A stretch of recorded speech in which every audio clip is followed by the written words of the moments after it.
बुधवार की सुबह नेपाल के लिए बुरी खबर लेकर सामने आई।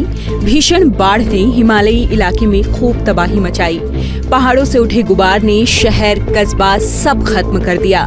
तिब्बत से आई इस अचानक बाढ़ ने नेपाल के रसुआ और नुवाकोट में खूब कहर बरपाया। जो तस्वीरें इस विनाश के सामने आई हैं, उनमें पुल, सड़कें, इमारतें सब कुछ तिनके की तरह बिखरती नजर आ रही हैं। तिब्बत से अचानक पानी भोटे कोशी नदी में आया, जिसके बाद टिमुरे और स्याफुप्रेसी समेत कई इलाकों में हालात बिगड़ गए। मरने वालों का आंकड़ा 10 को पार कर चुका है।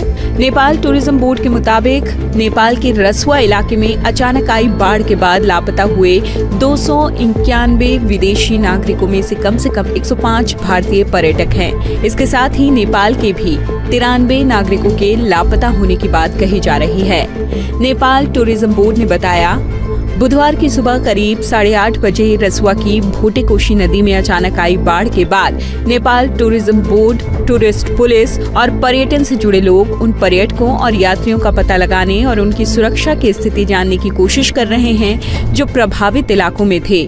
पर्यटन और यात्रा कंपनियों से मिली शुरुआती जानकारी के मुताबिक प्रभावित इलाकों से 384 यात्रियों के लापता होने की खबर है, जिनमें 291 विदेशी और 93 नेपाली नागरिक शामिल हैं। इस जानकारी की पुष्टि और जांच पड़ताल ट्रैवल एजेंसियों, गाइडों और स्थानीय अधिकारियों और सुरक्षा एजेंसियों के साथ मिलकर की जा रही है।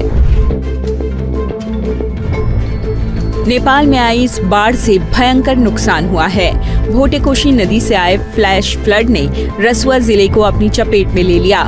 रसुआ के टिमुरे और स्याफुप्रेसी इलाके के कई घरों, बाजारों को तबाह कर दिया। 3 पुलिस चौकियां पूरी तरह से खत्म हो गई।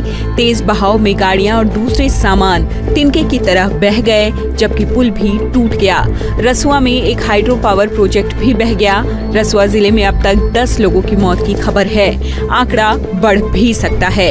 वहीं 32 पुलिसकर्मी समेत 384 से ज्यादा श्रद्धालु लापता हैं। 291 विदेशी और 93 नेपाली नागरिक इसमें शामिल हैं। कस्टम ऑफिस के 14 कर्मचारी भी संपर्क से बाहर हैं। रसुआ के पास नुवाकोट में त्रिशूली नदी के किनारे से 3 शव भी बरामद किए गए हैं। बिहार से सटे 6 जिलों में अलर्ट। भारत के लिए बड़ी चिंता ये है कि ये तबाही सिर्फ नेपाल तक सीमित नहीं होगी।